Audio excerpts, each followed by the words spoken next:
গেছি আজকে বিয়ে বাড়ি। এই যে বাচ্চারা আর আমরা আর দেওর আছে সঙ্গে, আর কেউ না। শ্বশুরমশাই পরে লেটে আসে। বিয়ে বাড়ির বিয়ের কোণে মেয়ের বিয়ে এসে স্টার্টার খাওয়া কমপ্লিট, বাচ্চারা খাচ্ছে ভেজ পকোড়া আর চিকেন পকোড়া। এসো না বল, ভালো হয়েছে? ছোট কেমন হয়েছে?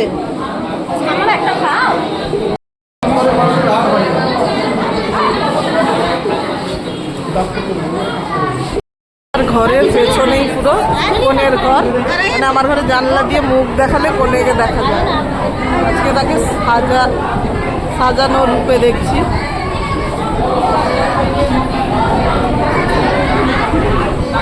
এই যে কনে,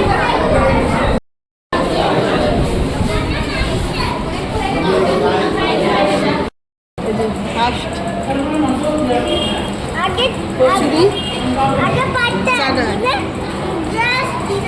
খাওয়া শেষের পথে। এই যে এক পিস চিকেন দুজনকে ভেঙে দিয়েছিলাম, এখনো দুজনের খাওয়া শেষ হয়নি। তার কাকু কাকিমা সেদিকে বসছে। যে আমাদের যত ডিমের ডেভিল দিয়েছিল আমাকে সব খুলে খুলে ডিমটা বের করে দিতে হয়েছে, তাই আমার পাতে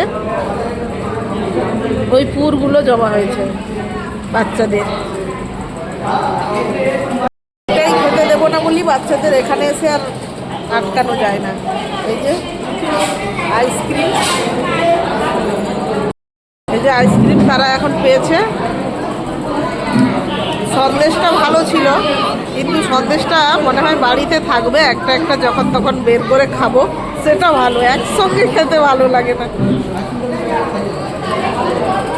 অনেকজন এসছে বিয়ে বাড়িতে এবারে। আমরা ফার্স্ট ব্যাচ শুধু ছিলাম, এবারে সেকেন্ড ব্যাচ ওইদিকে বসলো, কারণ আমার দেওয়ার গেলে কাজে বসবে, নাইট ডিউটি না।